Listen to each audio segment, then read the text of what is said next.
Islamabad web desk. मुल्क के मुख्तलिफ शहरों में टमाटर की कीमत में होशरुबा इजाफा हो गया। बदीन शहर में टमाटर 400 रुपए किलो और देहातों में 450 रुपए फी किलो तक फरोख्त किया जा रहा।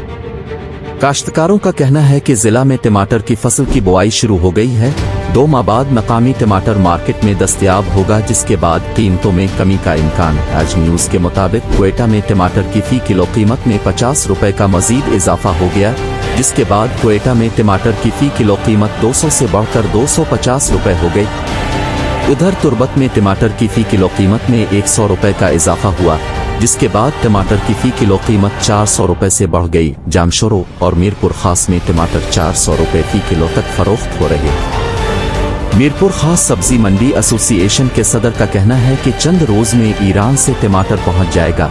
उम्मीद है टमाटर के नर्ख कम होंगे। अलावा अजी पेशावर में भी टमाटर की फी किलो कीमत में 80 रुपए का इजाफा हुआ है, जिसके बाद शहर में टमाटर की फी किलो कीमत 140 से बढ़कर 220 रुपए हो गई।